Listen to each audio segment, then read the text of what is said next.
Today's webinar is entitled Building Trust in a Transition, Merger, or Acquisition. Our presenter is Bob Whipple, internationally known Trust Ambassador and CEO of Leader Grow, an organization dedicated to development of leaders.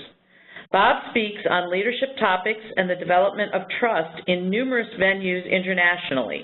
He also teaches leadership and business classes at several universities. Bob is the author of 4 leadership books and has been named one of the top 15 consultants on leadership development by Leadership Excellence magazine, and is one of the top 100 thought leaders on trust by Trust Across America, Trust Around the World.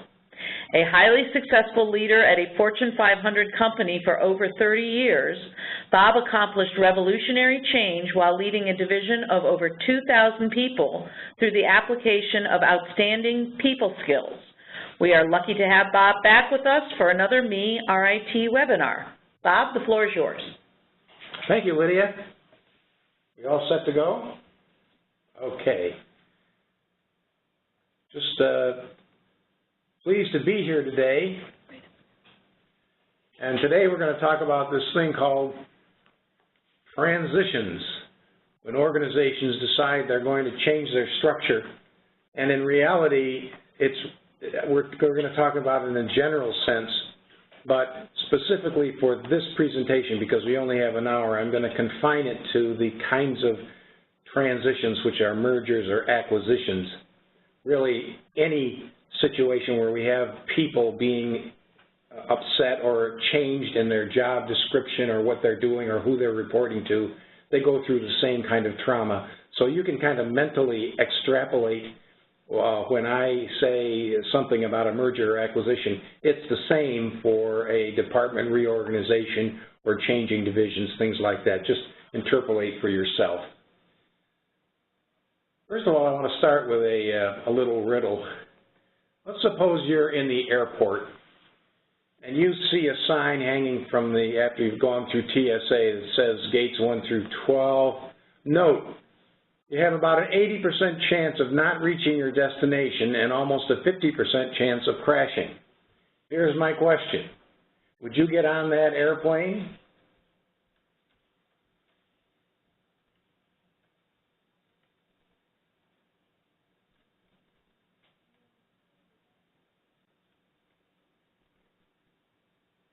I see some people would get on the airplane. I don't think I would.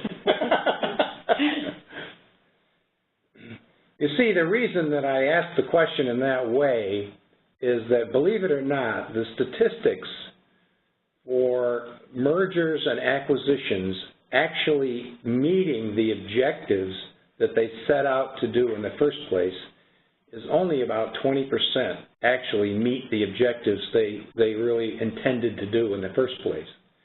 And almost half of them crash and burn and have to be restructured again within the first 3 years. So it's like, I look at that statistic, and I've read it in a number of different forums and in a number of different ways. It always comes out about the same. And I say to myself, if that's the track record, why are CEOs so anxious to get into these things in the first place? And I hope you're asking yourself the same question, because I think that one of the things throughout this presentation is to say, what goes wrong? How can we do a better job so that we change the odds, sort of almost reverse it, so that 80% of them do accomplish what we're looking for and very few actually end up crashing and burning? Well, this presentation we're going to talk about not just mergers and acquisitions, but all kinds of possible restructurings, consolidations, downsizings, acquisitions, mergers, reorganizations, bankruptcies, takeover, layoffs, anything where we're impacting how people interface with their jobs and with each other. So let me ask another quick question here for the poll. How many of the listeners there are people who have experienced at least one of these things somewhere along their professional life?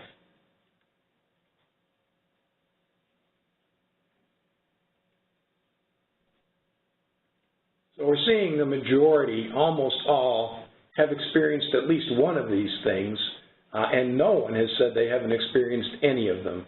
So this is the topic here, and what we're going to be talking about in the next few minutes is definitely going to resonate with you because you've lived it, you've seen the problems, you've experienced the agony and the uncertainty, and so this, I hope, will be very germane to your thought processes. First of all, we're going to talk about it in stepwise fashion. I'm going to suggest that there are a number of reasons why these things don't do so well, but I think after studying it for some number of years, there are 4 really large sort of typical problems that generally come up in any case. So we'll talk about what those 4 types of problems are. We'll talk about why they happen, what's behind, why is it that they jump up so easily. We'll talk about some preventive or antidotes to those problems.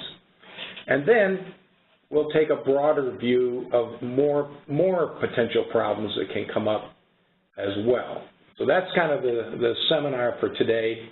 Again, if anybody has any questions or issues that you'd like to have me get into, feel free to put them in the chat box and we'll deal with them as they come up.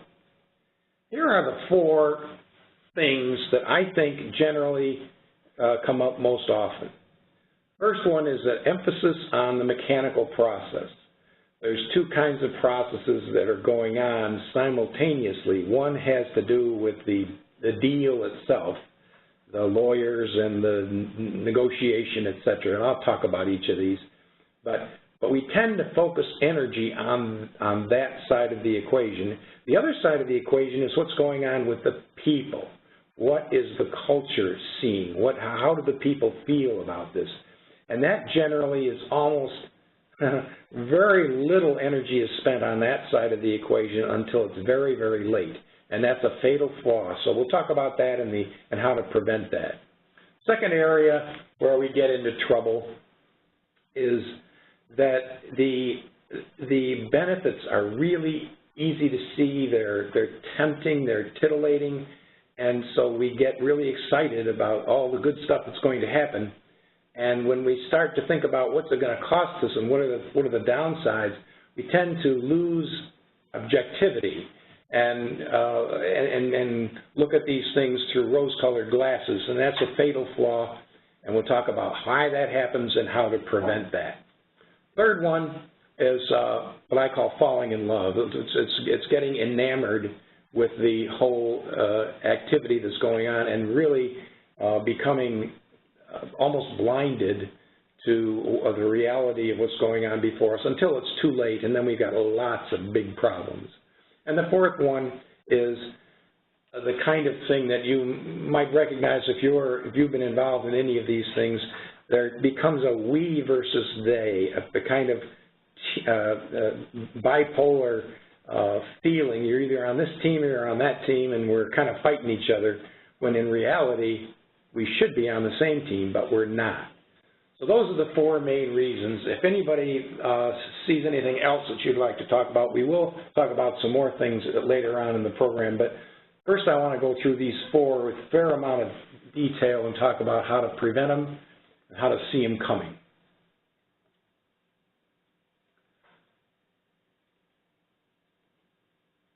So the first one contrasts this mechanical process versus the people and the culture. And the mechanical process is, just think about who's involved in this. Certainly, in any kind of merger or acquisition, the CEO and the top leaders are the driving force. They see the gleam in the eye. They get the idea. This is going to be great stuff. And so, and then we get lawyers involved and accountants and negotiators, sometimes professional negotiators. Lots of consultants come in to value things. And so it becomes driven from the top, from the CEOs, CFOs, those kinds of people are driving the process. And what they do is there in the second column.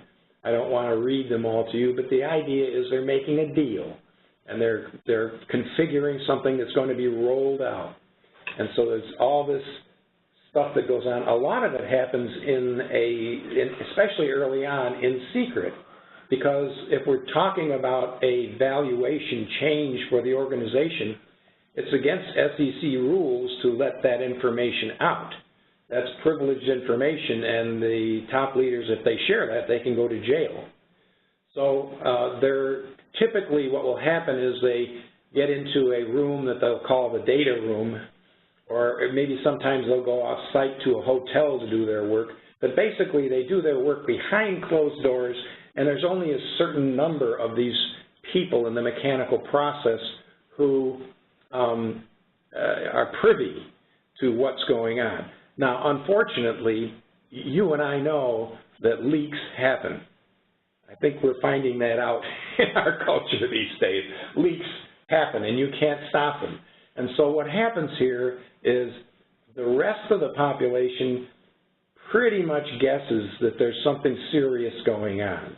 And it may or may not be good, so they may be having some consternation around that. And so people are talking about it outside the data room, that they don't have the full knowledge, but they know something's going on just because all the top leaders go behind closed doors for 6 hours a day for a couple of weeks, and so something's happening here. And the rumors and all of the dysfunctional stuff is going on just at the time when you really want both teams to be performing at optimal levels. They're all looking over their shoulder wondering what's going on and how's that going to affect me. So the right side of the thing is the people and the culture.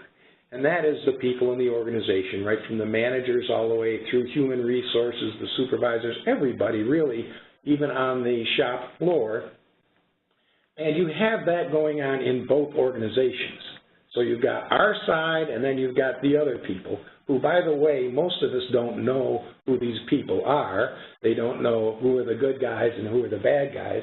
So there's a lot of uncertainty and a lot of consternation where people are worried but can't do anything about it. And what happens then is, when you look at what happens, the performance of both organizations starts to degrade. We're focusing on something other than what we're trying to accomplish with our business. We're focusing on survival of ourselves. And so you get fear, you get distrust coming in, and look at that third one from the bottom on the right, customer service. Think about the fact that before all of this occurred, you had two organizations that were focusing on their mission. They were focusing on the customers and making sure that we were doing what we're supposed to be doing and keeping the customer happy. All of a sudden, the energy is shifted into a defensive posture and a fear posture, and what unfortunately gets left behind quite a lot is the level of customer service. Customers say, gee, we don't even know what number to call anymore, or when we call, we can't get anybody, or whatever. So these are some of the problems when we don't do enough with the people and culture up front. Now, why do we do that? One of the things is, when you think about who's leading the charge here, it's the CEOs, the CFOs, many of which are MBA-trained people, or lawyers or accountants. They're people who have been trained professionally to do these kinds of deals. And these kinds of deals in the business schools, when these people were trained, which is 25 years ago, they didn't talk much about culture.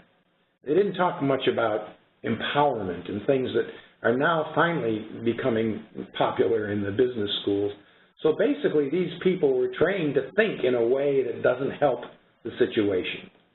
So the antidote to this problem, and it's a huge one, and a huge challenge, is as soon as we can possibly do it, start taking a balanced view so that we're talking about not only how is the deal going to come up, how are we going to value the assets, who gets the buildings, these kinds of things, and shift to how are we going to get these two groups of people to work well together and not be polarized, because that is going to go on anyway, and you might as well get a head start on it. If you do, you're much better off.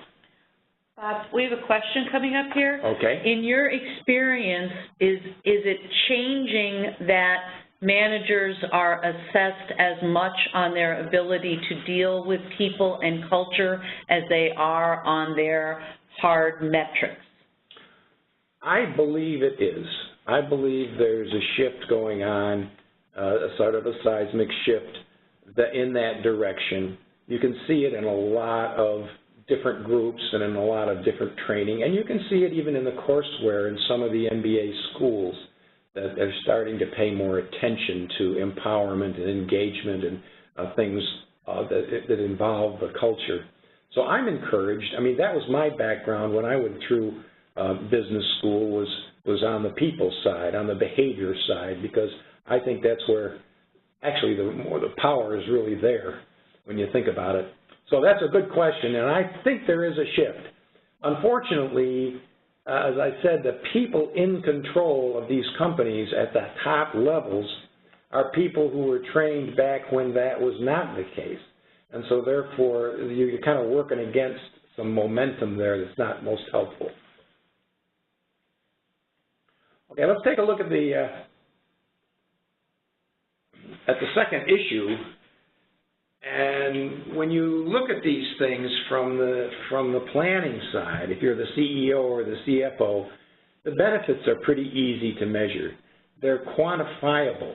You can measure market size because you got two different entities and you put them together and you can say, well, we might lose a little bit in the hysteresis, but basically we can almost peg to a percentage what's the market size going to be. We're going to have more products to sell because we've got two different product lines that we're merging together. We know there's going to be some economies due to consolidating staff. That's an area where we cross over into the people side of the business. We know that's going to occur. Whenever you put two groups together, there's going to be some ability to consolidate staff, and that's what has everybody worried. But you can actually predict the size of the consolidation, and so that, again, looks pretty tempting. We got new sales capabilities because we have more sales reach. We have two different sales groups put it together as more synergy. And so basically this pot of gold that we're looking at initially is one that's very, very tempting because it's easy to measure. On the other side, the problems are not easy to measure. We know there's going to be issues. We know it's not going to happen instantly. It's not going to be free. There's going to be costs involved. But it's pretty hard to measure some of these really important, the loss of morale and engagement. How much is that going to cost us? We can guess at what we'll lose along the way, but it's certainly not as tangible as the benefit side. The customer disruption, I spoke about that before. It can be devastating. If you ever cause a customer to be unhappy with you in either company, you're going to suffer for years in the future.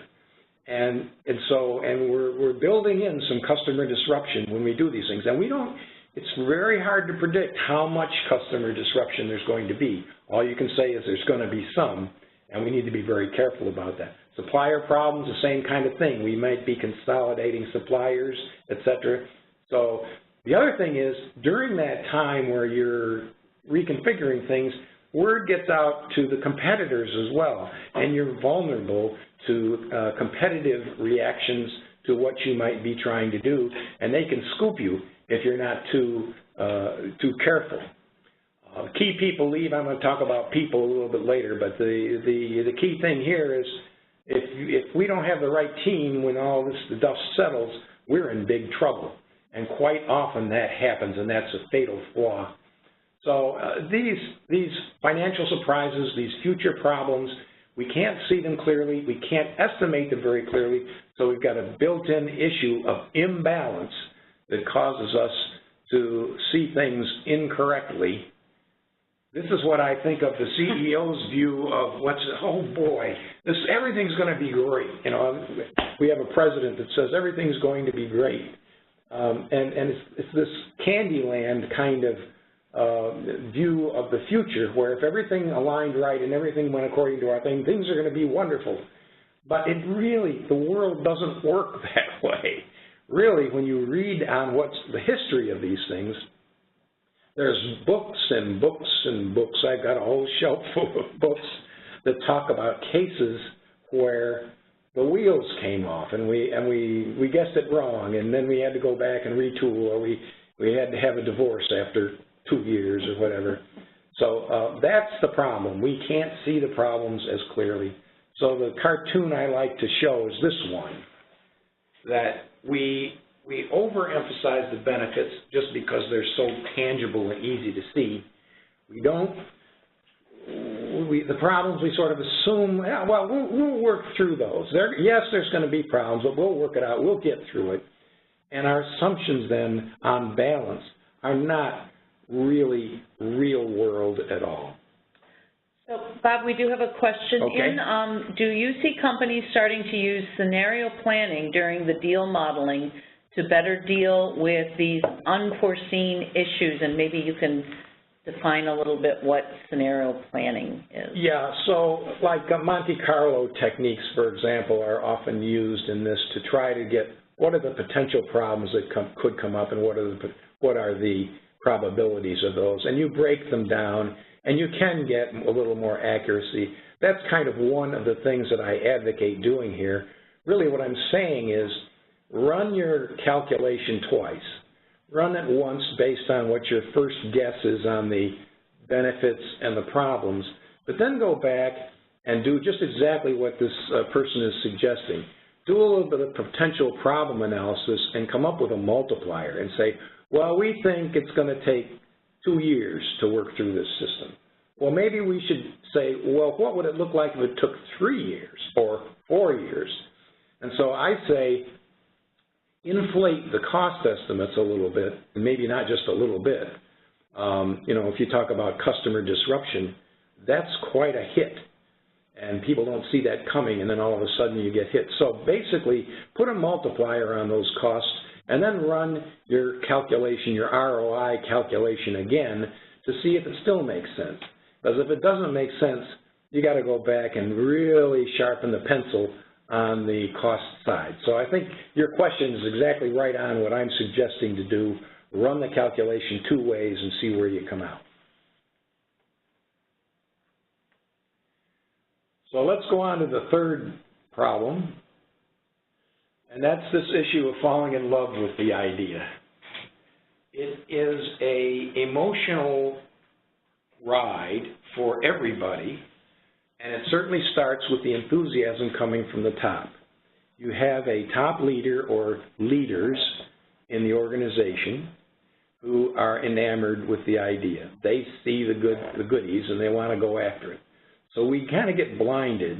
I think of it as a teenager in love. I don't know if all of you have teenagers, but for those who do have teenagers or can remember when you were a teenager, it's quite easy to lose all perspective and become fixated on the good parts and not really have a balanced thing. And what happens there is that people who are trying to be realistic and trying to you know, say, wait a minute, let's be careful here that we don't go overboard with the enthusiasm, they get labeled as not being a team player. And all of a sudden now there's a stigma.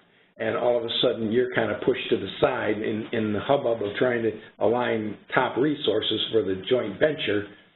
You're no longer thought of as one of the key people because you're not as much of a team player. And so what I recommend as a way to get around this, because it's very common, and you know, if you're a middle manager, you're saying to yourself, boy, shouldn't we put the brakes a little bit on this thing? But you say, but if I do that, then I'm going really casting my own self out of the leadership role in the combined thing. So what I like to do in these things is appoint a devil's advocate. And this devil's advocate, in fact, we actually call him a devil's advocate, is anointed and given the permission to please bring up the areas where we may be going off with too optimistic assumptions. Now, it's interesting, a devil's advocate is a very specific role, and not too many people are effective at being able to do that because you're kind of going against the grain all the time. So it has to be someone that's appointed from the top, has to be someone in a senior position who's able to talk to these things, but it has to be somebody that has enough political capital that when that person brings up an issue and says, is that really true? I don't necessarily agree with that, that we're going to listen to that person and at least attempt to factor in those cautions. Because when we don't do that, that's when we get off in the deep woods. So are there any questions relative to the devil's advocate role? I think it's a formal role. I think you appoint someone and you actually say, this person is here to make sure that we're on solid ground, so if we're not, call us on it, and we'll listen to you.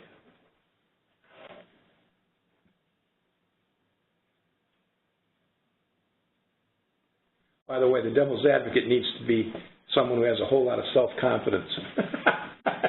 Not easy to play that role. Okay, so the fourth situation that comes up is one which I call the we-they feelings. And this is one that just is pervasive, and it can last for years and years. It's not a temporary thing. It becomes, basically, I think my observation is in many of these cases, both groups are feeling that they've been taken over. That is, we have to change this because they do it that way, and we now have to do it that way. You get when you start reading emails back and forth in both organizations, people are using those words we and they all the time. And that's the symptom. It's not just in emails, but that's where you can really pick it up easily. You can listen in meetings. When you listen to, we wanted to do this, but they wouldn't go along with it, or whatever. As soon as we start using we and they, that's the polarization that happens. And it becomes very deep, and it becomes dramatically dysfunctional. I'll give you an example. The Daimler-Chrysler merger took place. I can't remember when it was 1980-something or something like that. And it was supposed to be a merger of equals. Daimler, the German automaker, and Chrysler, the U.S. And basically they had a situation where this was a big-time merger. It cost, by the time, they finally ended up splitting back up. And by the time they split up, it had cost Daimler $300 billion. And over a period of about 10 years. Now, $300 billion is a big number, but we're used to hearing big numbers coming from lots of places these days. So let me just put it in perspective. $300 billion for 10 years is that they lost $10 million a year. I'm sorry, a day. $10 million a day for 10 years. That's what $350 billion is. So that's a big deal. And what was the problem? It was we-they feelings. They could not get the cultures to mesh. Daimler was very formal. They would come to meetings with suits and ties and bow ties and coffee mugs. They always used the coffee, or coffee cups with saucers, whereas Chrysler people would walk in with jeans and you know, tie-dye stuff sometimes, and styrofoam cups. It was basically just a cowboy versus the straight business approach. And basically they could not get those people to trust each other. They couldn't get them to want to work together. It was always we versus they. And it basically brought down that whole merger after 10 years. So I hope you all can picture that, because it really happens in every single case. And what really has to do is we have to start with the idea of whenever we hear we and they, it needs to be replaced with us. And that is a leadership issue. Leaders have to stress the fact that this is us talking, not we and they.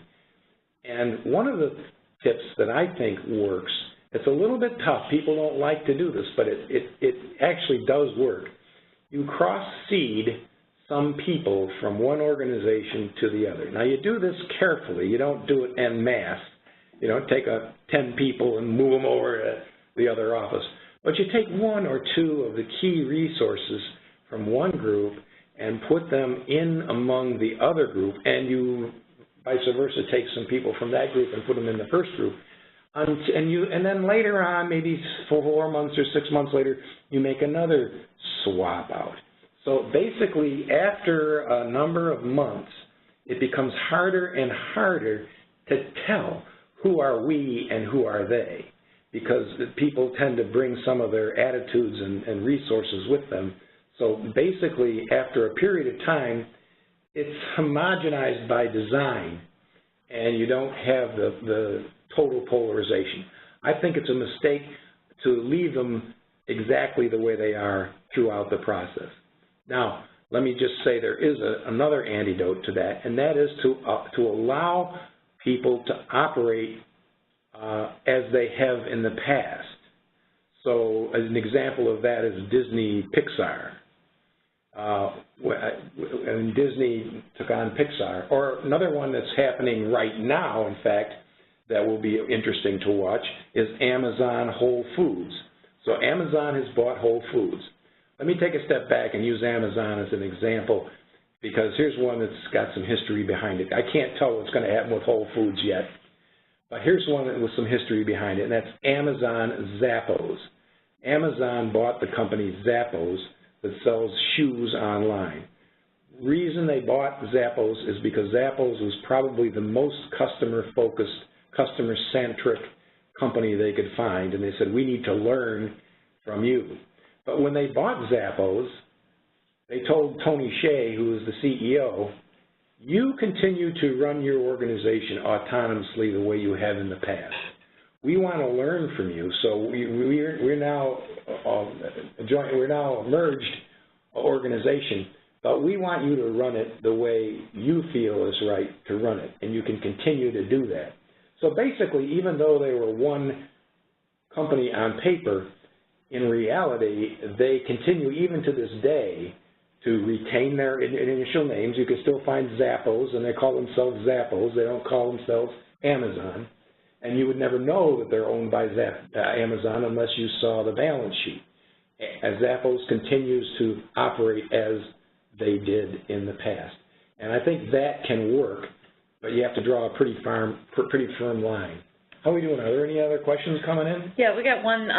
What role does, or what impact does the size of the company have to do with these kinds of issues, do you think?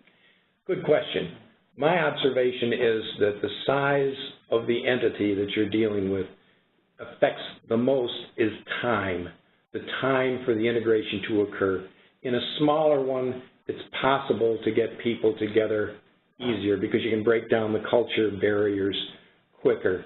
As we get the bigger things like the Daimler, Chrysler, or something like that, if you're trying to blend cultures, 10 years it sounds like a long time, but it's pretty realistic that it takes that long to really erase some of the patterns that have gone. So I think it really has to do with time, and of course time is money. As we're taking more time to get through the integration, all of a sudden we thought we were going to do this in 2 years, and here we are 6 years down the road, and we're still not done. And that's not uncommon at all. Mm-hmm. And then we have a comment. My company had a major transition. One thing that I remember most is the sense that we were going to lose our jobs or lose benefits, and it made for a very toxic environment. Indeed. And that is the culture side. It's basically everyone has the same feeling, by the way, in both companies. What's going to happen to me? And when organizations announce a merger or acquisition and haven't thought through how to answer what's going to happen to me, then they're very much vulnerable.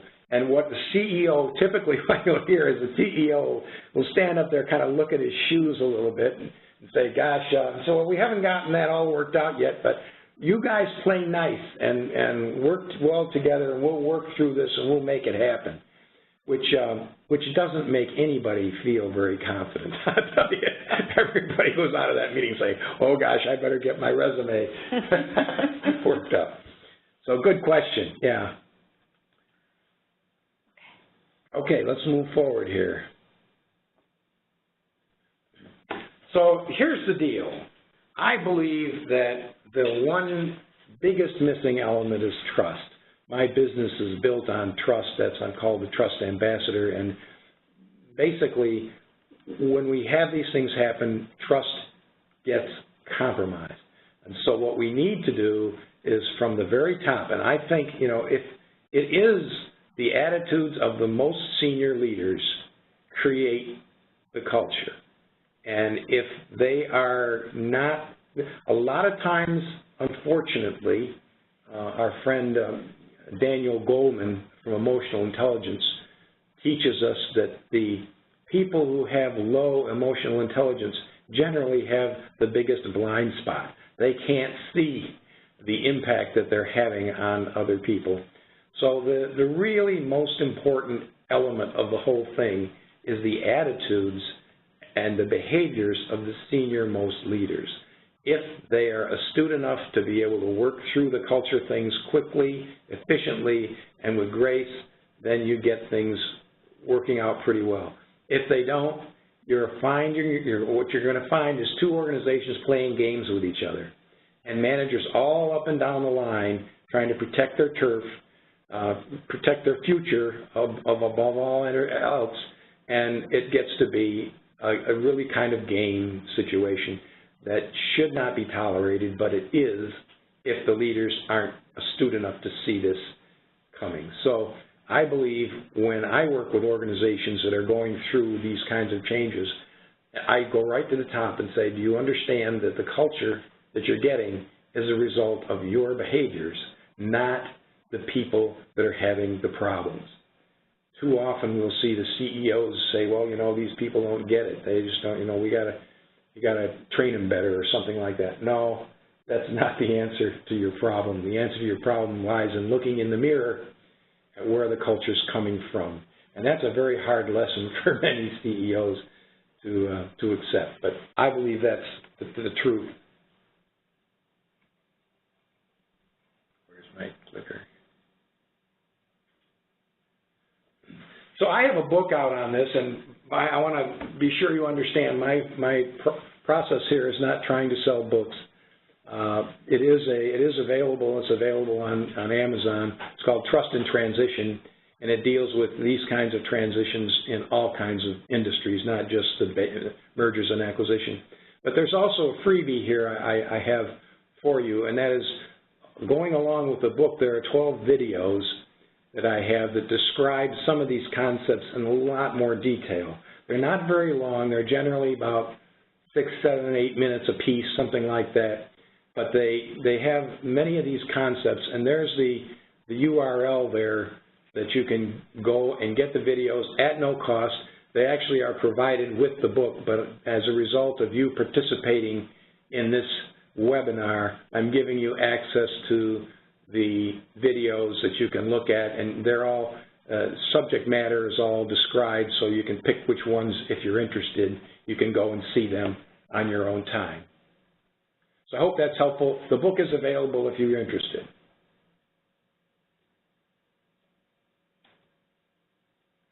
Now, something didn't happen. Bear with us 1 second. We're trying to keep the slides moving here.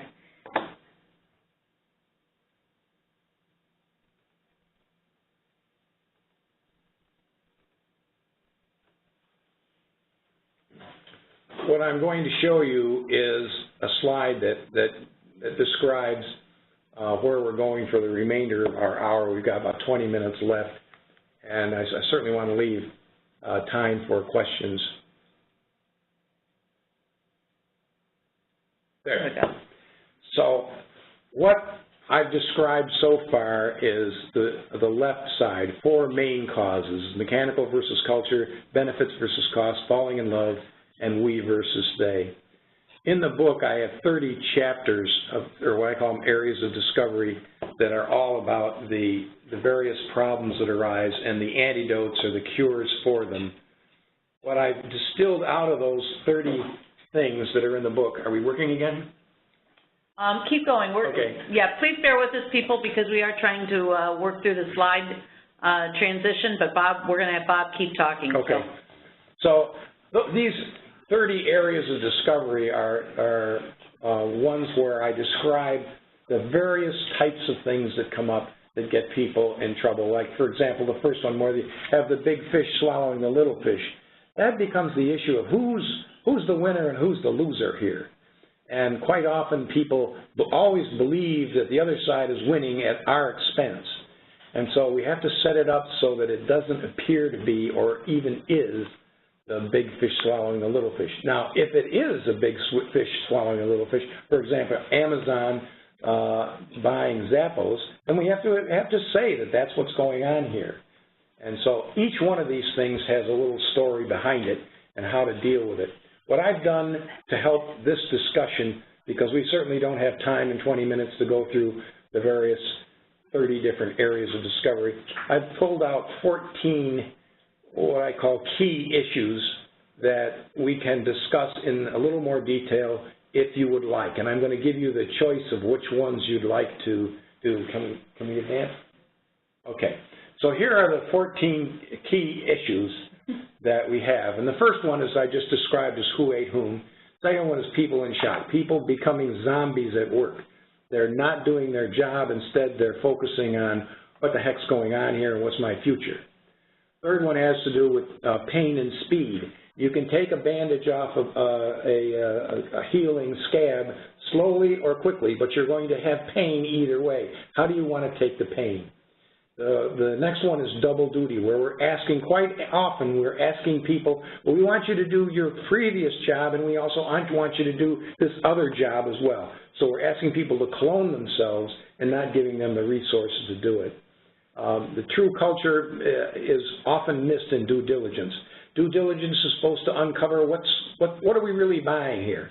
Well, culture is an underlying type of thing, and you quite often see all the assets and all the inventory and things like that and miss the fact that this is a really messed up culture underneath. You find that out a little bit later on when it's too late. The challenge for HR is simply, I don't know how many of you are HR-oriented people, but HR really takes a lot of grief in this process, because they have to work on the culture side, they have to repair all the problems they're having, and they also have to knit the two benefits packages so that the things match. So it's very, very difficult, and quite often a mistake is made by these organizations. They merge together and they cut 30% of the HR staff out. They're gone, okay? And then all of a sudden the workload is tripled, and they don't have anybody to do it.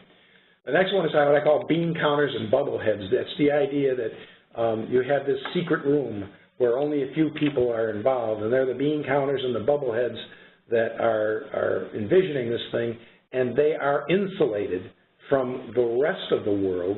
The rest of the world is talking about what's likely to happen, and they don't even know what's being talked about on the shop floor. The next one is the role of the supervisor. The role of the supervisor becomes absolutely essential if you're going to make it through, and unfortunately supervisors feel greatly threatened when this happens. Why do the supervisors feel threatened? Because many times you'll find supervisors got their purchase to lead from being excellent at the processes that they're running. Not necessarily that they're brilliant leaders, but they've just been here long enough and they've done a good job and they're dedicated, so they've gotten to be supervisors, and they don't have the leadership skills necessary. So you have to provide more skills for the supervisors at the supervisor level. Scrambling the cultures, making sure that we don't have this polarization, this we-they. Narcissist leaders is all about well, a narcissist is someone who thinks that, who's fallen in love with his own reflection, basically. That's what Narcissus was. And quite often, the higher you go in an organization, the more narcissistic the leaders become. And that can be a huge problem in these things because you have to deal with the ego. What are we going to call the company? Even silly things like that. You know, who's the big cheese? Am I the big cheese or are you the big cheese? A lot of mergers go down the toilet on that issue right there. Bully managers. If you have managers in your organization who are have tendencies toward being a bully, they come out in spades in this pressure. And managers fold up or managers blow up. It's really, really a problem. So we have to make sure that if we have bully managers on the team, we get rid of them. I'm going to skip the school bus and come back to it. Not living the values is, if we have a value, we have to follow it. And quite often, I'll walk into companies that have merged, and you'll see a value in the lobby that says, our employees are our most important asset. Well, that's a wonderful value, and it sounds really good, and it looks good on the plaque. But, you know, when you go back in the conference room and see the managers talking about how they're going to furlough people and how they're going to, we got to slow down in sales, and therefore we got to figure out how to lay off people. They basically, if you say employees are our most important asset, you have to act that way. And very few companies can actually act that way. And then the other one is downsizing mistakes. Typically, we don't do a good job when the axe has to fall, and it's really almost childish. I have a few articles out on that, on all of that technology. But I want to go back to the school bus, because I think that's illustrative, and just dig into that one just a little bit more, and then ask if there are any other ones that you want me to talk about in more depth. Keeping the right people on the team after a merger or acquisition is essential. I think we would all agree with that. At the end of the day, you've got to have the right people on the team, or you're dead. Well, unfortunately, the deck is stacked against you when you think about it. When you think about, okay, we're going to put these whole populations together, and then there are going to be some people that have to leave the organization. So we'll control that. Well, guess what? When you do that, your most attractive employees, your most talented employees, the people with the most skills, are also the most marketable employees that you have. And so they're going to go out and they're going to find themselves some other safety net. You would too. You would find yourself, and just in case, I want to make sure that I have a way to land on my feet. So the most marketable people are easily tempted away by the competition. Meanwhile, on the other side of the equation, the people who you wish would go away, they're hunkered down, and they're going to stay in their foxhole as much as they possibly can, because they're not very marketable. They've got a good deal where they are, and they're going to try to stay on. So if you're not really careful, you can end up with the people you wanted to keep leaving, and the people you wanted to stay, or wanted to leave, staying. So I think I got a slide. Can I advance on this one? Mm-hmm. Okay. I got a slide that shows that particular dynamic.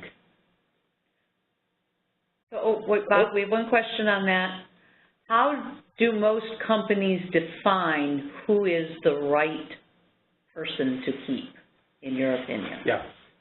Yeah, I have one of the videos that you'll see in there is on keeping the right people, and it's outlined in a fair amount of detail there. Basically, you go and you have to figure out for each function who the key people are. And so I have a little matrix there that says in engineering we got 8 people in this company, and we got 6 people in the other company, and we only need 7 when we're done. But these are the key resources. We have to identify who the key resources are, and the most important thing to do is take those key resources and make sure they know that there's a place for them in the merged organization.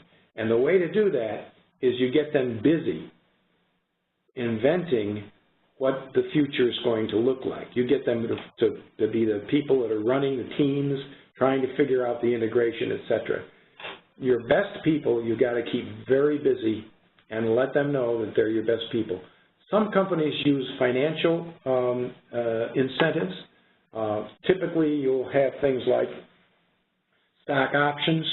They'll give out stock options if you stay, and which is good from a financial point of view, because in a stock option you don't get the benefit unless the thing is successful anyway. But the financial benefits, I think, can help a little bit. I think the more important way to keep people on board is to make sure that they are fully utilized and that they know that they're one of the drivers for the future organization, and they will stay. You need to let people know that as soon as you can. Did I answer the question well enough? Yeah, well, I think the question is, in a world of narcissistic managers, which you've talked about, and trying to watch for people and culture, is there a good way to define as an organization who the best people are, instead of it becoming a cherry pick from the individual managers of, I like this guy, and this guy? Yeah, liking is a poor way to do it, obviously. What you need to look at is the people who understand how to work well with other people. I think you look for emotional intelligence. You look for people that can take disappointment, can take issues and deal with them intellectually and not come unglued. There's a lot of things, and in that video, you will see that I have a whole bunch of tips on how to do that. So these are the key points that we talked about along the way. You need to work on the culture, not just the financial issues. You need to anticipate the problems. You anticipate that you're going to have a lot more problems than you think you're going to have. And so don't go in with the attitude that everything is going to work out really great, because there's going to be some real problems. Get the devil's advocate person and invest in that person. They can be, we used to call our devil's advocate, and I was on a team and we had a devil's advocate, we used to call him a PITA, which stands for pain in the rear. and he would be. He would stop the process. But he was so valuable, but it takes a person. You got to get the right kind of person. If you get an obnoxious person to be the devil's advocate, then you got worse problem. Getting the we versus they, that's a philosophy thing. You get the top managers to say, look, we are not we versus they anymore. It's us, and I don't want to hear this language. I don't want to see this kind of thinking. If you see me ever thinking we versus they, tell me, and because I'm going to try to model at my level the fact that we're an integrated group, and it's all up to me to make sure that you also operate on a us basis. We can get through this, but it's not going to be a picnic. And so that's the way I think it works out best. Now, there's one issue here that I sort of glossed over that's in the book, and that is the timing issue. Because you think, well, for the first 6 months or some period of time when all this is going on, the planning of all this, it is a secret. You cannot, you can't work on the culture if you can't tell people what's going to happen. So what you need to do is, if you're driving these things, you need to really be particularly alert to, okay, now we can let this thing out. Now we can announce this thing, that this thing is going to happen, so that we can now begin to work on the culture side as we're finishing the planning. You want to announce it as early as possible so you get rid of all the dysfunctional. When people are talking behind your back and gossiping and things like that, they're not working hard anyway. So you want to get this thing out as quickly as you legally can. And I think that's the end of the slides that I had prepared. Looks like it should be about the end. Key points. Do we have one more now? Yeah, that's just my contact information. There is Bob's contact information. So if people do have further questions, you can reach out to him. So that is just about all the time we have.